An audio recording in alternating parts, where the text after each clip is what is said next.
السلام علیکم، میں ہوں سدرا اسماعیل اور آپ دیکھ رہے ہیں مسلمان ٹی وی۔ خبر شامل کرتے ہیں اسلام آباد سے۔ قبضہ سے لاکھوں روپے مالیت کے طلائی زیورات اور نقدی برآمد۔ اسلام آباد گھریلو چوری میں ملوث منظم گروہ کا رکن گرفتار۔ پولیس کے ساتھ تعاون کریں اور کسی بھی مشکوک چیز یا سرگرمی کے بارے میں متعلقہ تھانہ یا پکار 15 پر اطلاع کریں۔ کیپٹل پولیس تھانہ سنبل پولیس نے گھریلو چوری کی وارداتوں میں ملوث منظم گروہ کے اہم رکن کو گرفتار کر لیا۔ ملزم کے قبضہ سے لاکھوں روپے مالیت کے طلائی زیورات اور نقدی برآمد کر لی گئی۔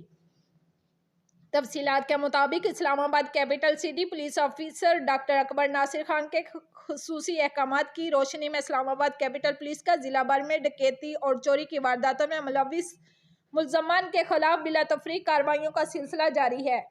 اس سلسلے میں اسلام آباد کیپٹل پولیس تھانہ سنبل پولیس نے مؤثر کارروائی کرتے ہوئے تکنیکی اور انسانی ذرائع کی مدد سے گھریلو چوری کی وارداتوں میں ملوث منظم گروہ کے اہم رکن کو گرفتار کر لیا۔ گرفتار ملزم کے قبضہ سے 20 لاکھ روپے سے زائد مالیت کے طلائی زیورات اور نقدی برآمد کر لی گئی۔ ملزم کی شناخت سلمان کاظم کے نام سے ہوئی ہے۔ ابتدائی تفتیش کے دوران ملزم نے تھانہ سنبل کے علاقہ میں وارداتیں کرنے کا انکشاف کیا ہے۔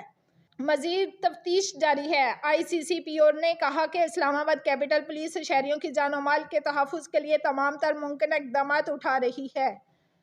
کسی بھی جرائم پیشہ عناصر کو عوام الناس کے امن میں خلل ڈالنے کی اجازت نہیں دی جائے گی۔ شہریوں سے گزارش ہے کہ وہ پولیس کے ساتھ تعاون کریں اور کسی بھی مشکوک چیز یا سرگرمی کے بارے میں متعلقہ تھانہ یا پکار 15 پر اطلاع کریں۔